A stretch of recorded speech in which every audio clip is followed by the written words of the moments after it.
une très belle fin de journée.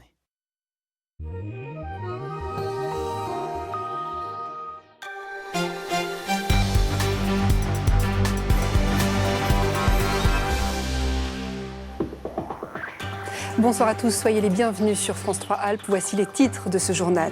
Ils étaient plus d'1 millier sur le plateau des Glières, militants, syndicalistes, lanceurs d'alerte, venus porter les valeurs de la résistance. Un week-end où la mobilisation contre la loi travail a bien sûr nourri les débats.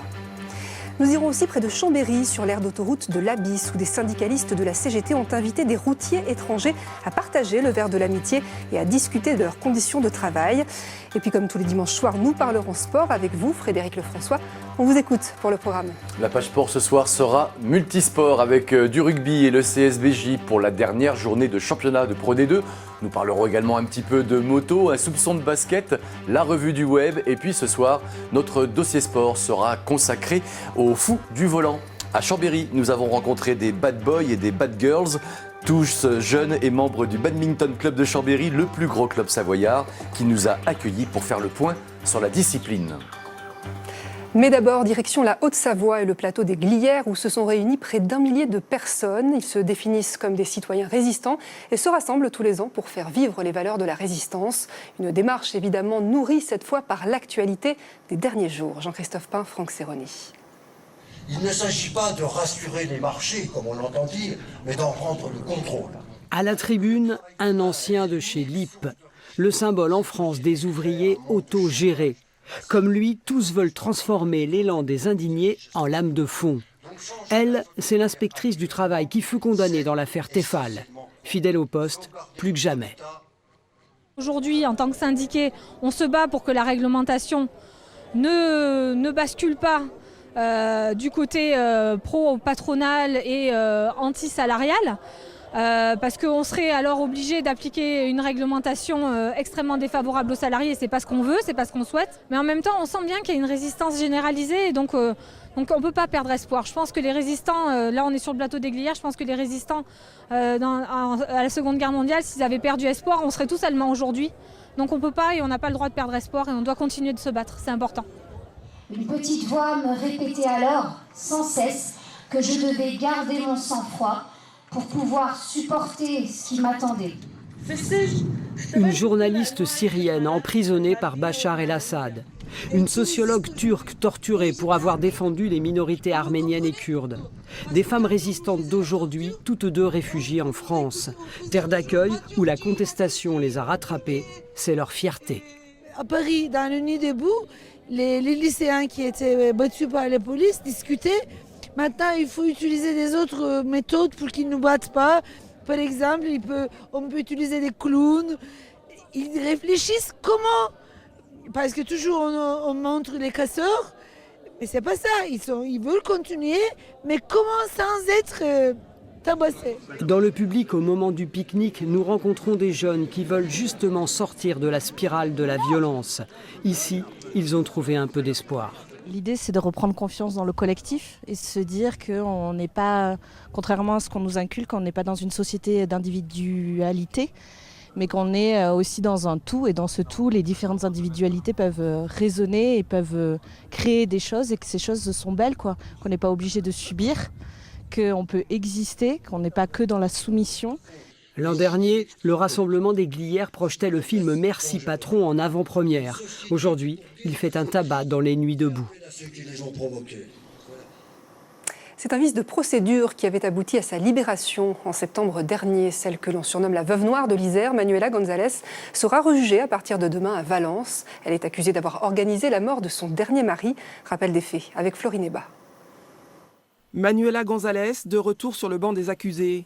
À 55 ans, celle que l'on surnomme la veuve noire de l'Isère comparaîtra libre devant la cour d'assises d'appel de la Drôme à partir de lundi. La ténébreuse quinquagénaire placée en détention provisoire en 2010 avait été condamnée à 30 ans de réclusion il y a 2 ans pour le meurtre de son dernier mari Daniel Cano, retrouvé mort dans son véhicule carbonisé près de Villarbonneau en 2008. Après enquête, des analyses toxicologiques avaient révélé des traces de plusieurs somnifères et conclu à un incendie volontaire. Quant au mobile, il aurait été lié à une histoire d'argent et d'assurance vie. En septembre 2015, Manuela González et son avocat ont fait appel du jugement. Faute d'une nouvelle date de procès dans les délais, ils obtiennent une remise en liberté pour vice de procédure, une libération qui a révolté les parties civiles. Manuela González, elle, a toujours clamé son innocence, mais son passé conjugal, ponctué de faits troublants, avait révélé que 4 de ses précédents compagnons avaient subi des intoxications et que 2 d'entre eux étaient décédés de mort violente. Disculpée faute de preuves, ces affaires avaient valu à la quinquagénaire son surnom de veuve noire. Son nouveau procès s'ouvrira lundi dès 9h au palais de justice de Valence. Il devrait se tenir jusqu'au 31 mai. Cette dernière minute, un incendie s'est déclaré peu après 18h à Échirolles, près de Grenoble, engendrant un panache de fumée sur l'agglomération. Le feu se serait déclaré au rez-de-chaussée d'un immeuble accueillant des bureaux. Plus d'informations sur alpes.france3.fr. C'est désormais un rituel en Savoie. Un dimanche par an, des routiers de la région organisent un barbecue sur une aire de l'A43 et invitent leurs homologues européens. L'occasion d'échanger sur les conditions de travail des uns et des autres. Françoise Gay, Joël Seroni. Buongiorno. Noi siamo sindacalisti francesi della CGT. Ils pensaient déjeuner dans leur camion. Surprise, des syndicalistes français les invitent à partager un barbecue, ici même, sur l'aire d'autoroute, où ils sont bloqués par l'interdiction de rouler le dimanche. Troszkę, więc grupa francuska, która zajmuje się transportem, zaprasza na grilla. Une invitation lancée en polonais, en italien, en allemand, histoire de toucher le plus grand nombre de ces routiers étrangers. L'objectif, en fait, c'est vraiment à la fois de faire parler entre les chauffeurs routiers français et les chauffeurs routiers étrangers, puis en même temps, c'est de donner aussi un coup de projecteur sur les situations sociales que ces salariés-là vivent, parce qu'on le voit, hein, regarde, ils sont là au bord d'un camion, sur une aire d'autoroute où on voit comment c'est une situation sociale qui est quand même assez désastreuse de ce point de vue-là. Intrigués, une quinzaine de conducteurs répondent à l'invitation. Échanger n'est pas facile avec l'obstacle de la langue, mais peu à peu, autour d'un verre, l'ambiance se détend et un véritable dialogue s'instaure. Les Français ont la chance de dormir souvent à la maison. Nous, on part des semaines sur la route. Ils ont des syndicats qui s'occupent de leurs conditions de travail. Nous, on n'en a pas. Cette rencontre inopinée, c'est aussi l'occasion pour les Français de revoir leur point de vue sur les conducteurs étrangers.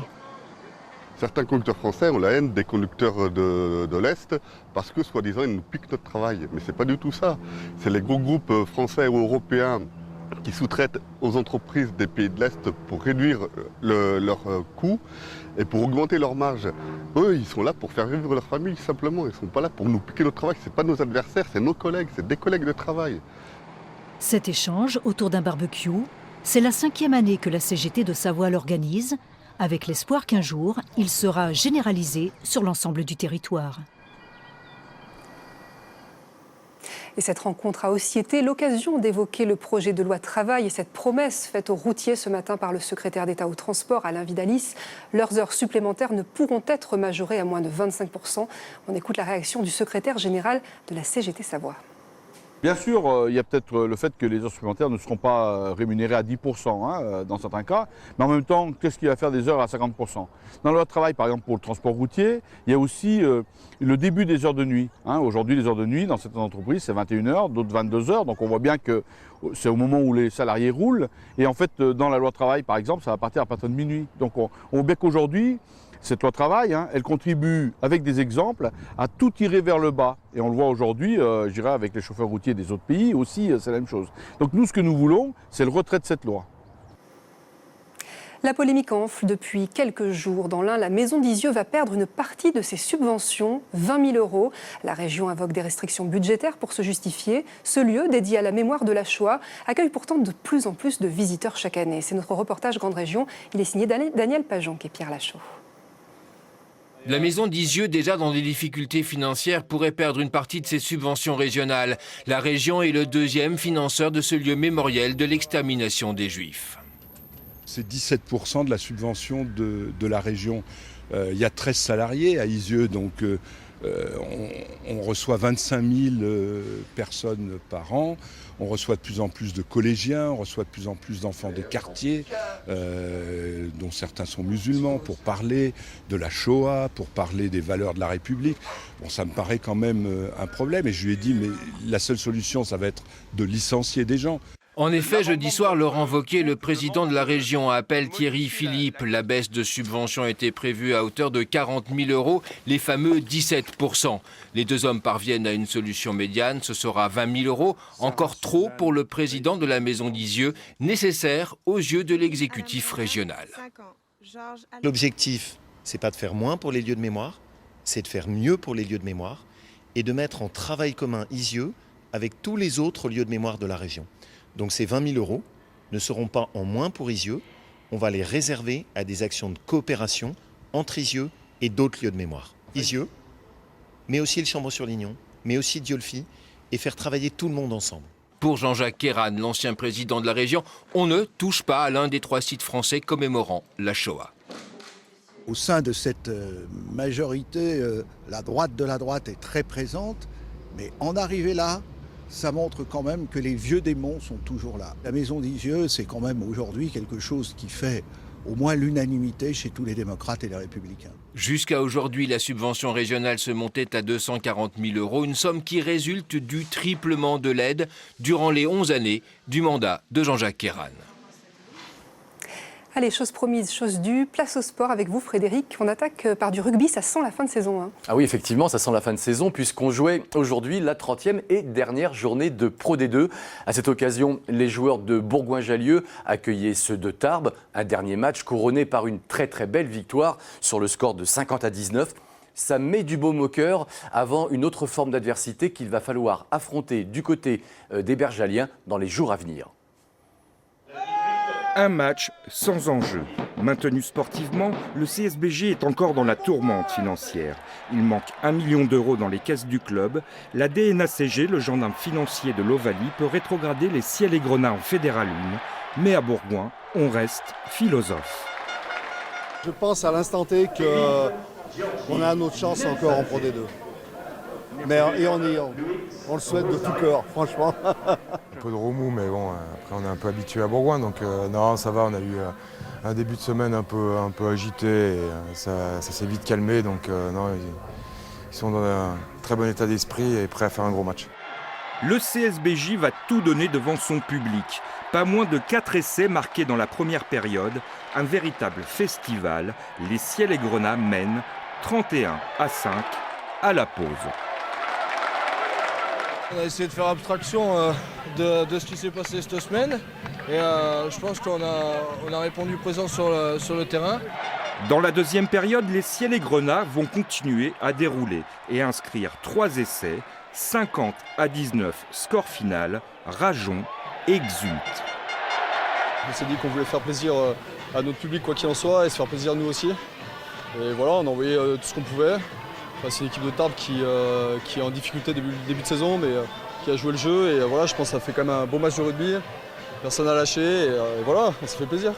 9e au classement de la Pro D2 en cette fin de saison, le club bergalien doit trouver des garanties financières. 1 million d'euros, c'est le quart de son budget.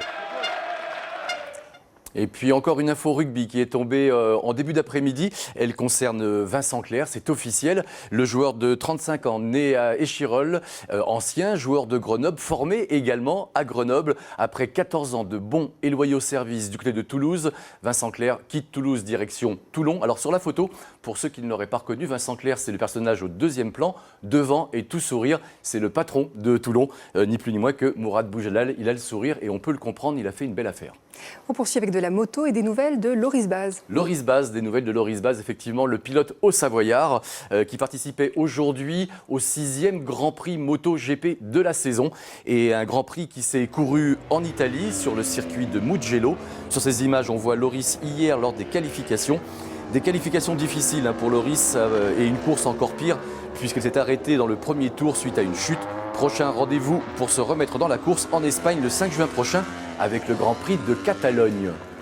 Voilà pour l'extérieur. Vous nous emmenez maintenant en salle avec un sport qui allie finesse et rapidité. Autrement dit, badminton. Gros plan sur le badminton qui compte en France quelques 180 000 licenciés, dont un peu plus de 300 à Chambéry, au Badminton Club de Chambéry. Le club existe depuis 1986 et c'est en nombre de licenciés le plus gros club du département savoyard. Pour en savoir plus sur la discipline, nous avons poussé les portes du club à l'occasion d'un entraînement où les jeunes avaient pris le pouvoir. Un qui se place très proche du filet, qui fait descendre ses volants, et l'autre qui défend. Et Lulu, quand on défend, eh ben on les plie ces gambettes là, et on va avancer sur ses frappes. D'accord ? Les consignes sont données, l'entraînement peut commencer. Cédric Gorias à la baguette et une quinzaine de jeunes compétiteurs qui n'ont qu'une idée en tête, jouer de la raquette et rester maître du volant. Pour réussir, il n'y a qu'une solution, être attentif, tendu, prêt à surgir, à bondir. On est là un peu, comme on les voit sur les starts sur une course de 100 mètres, nous on est un peu pareil, on est là, on met la pression et on veut vite jaillir, quoi. Le but c'est ça, c'est de vite jaillir. Depuis son admission aux Jeux d'été 1992 à Barcelone, le badminton a troqué ses habits de loisirs de plage pour enfiler la tenue du sport à part entière. Et à Chambéry, ils sont désormais plus de 300 licenciés à être tombés sous le charme de ce jeu où tous les profils et tempéraments peuvent trouver leur place. On a des joueurs qui vont chercher à être très très forts au filet pour maintenir l'attaque et chercher à exploser derrière pour gagner le point. On a des joueurs qui vont rentrer dans des routines un peu plus longues, qui vont défendre, des défenseurs, des contre-attaquants pour chercher à marquer le point. C'est un peu fourbe parfois. Il y a des feintes, ça s'appelle des fixes, c'est-à-dire qu'on ne monte pas son jeu jusqu'au dernier moment. Ouais, ça peut être fourbe, ouais. Après, ça nous casse les jambes, ça fait... Oh. C'est un sport de petits malins. Oui. on peut dire, être très explosif. C'est pas forcément le plus gros bourrin qui va gagner un match. Ça c'est sûr. Ou le plus gros frappeur, c'est clair. La particularité du Badminton Club de Chambéry, c'est la jeunesse de son effectif. Ici, la formation est de haute volée et elle commence à obtenir des résultats. Elle aura l'occasion de montrer l'étendue de son talent les 4 et 5 juin prochains durant le championnat régional qui réunira pendant 2 jours les meilleurs jeunes de la région Rhône-Alpes. Et puis du basket maintenant, ça y est, c'est fait. Aix-Maurienne-Savoie Basket ne sera resté qu'une seule saison en N1 cet après-midi. Les joueurs savoyards se sont imposés à l'occasion de la finale face à Savalier sur le score de 78 à 70. Résultat, Aix-Maurienne-Savoie Basket réintègre la Pro B. Allez, le sport sur la toile à présent. On fait comme chaque semaine un tour d'horizon du web. Oui, c'est un peu notre festival du film à nous, notre Cannes du web, mais spécial sport. Et on va voyager, comme avec le cinéma, le vrai. Ce soir, on vous emmène en Allemagne, on vous emmène aux États-Unis, et puis on va finir au Mexique. Attachez-vous bien, la séance va commencer.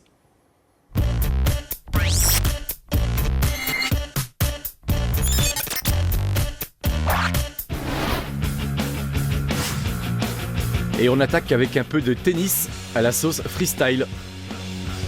Loin, très loin des sentiers battus et de la quinzaine de la terre battue de Roland-Garros, voici quelques petits jeux de précision qui demandent un minimum de pratique. Ici, pas de balles fautes mais des balles fun et puis un sacré toucher pour avoir l'air de faire tout ça sans y toucher.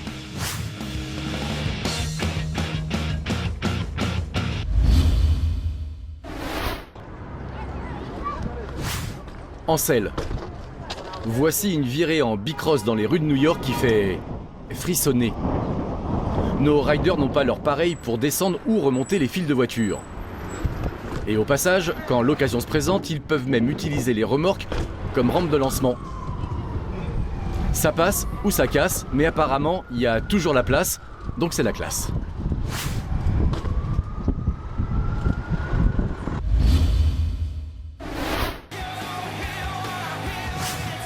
Après le ski cross, le snowboard cross, le four cross, voici le skate cross. La planche à roulettes s'ouvre à une nouvelle discipline. 6 de front et un parcours combinant terre, bois et bitume. Pour le reste, c'est simple à comprendre. Le premier qui franchit la ligne d'arrivée a gagné. Encore faut-il arriver jusqu'au bout, et ça, c'est pas gagné.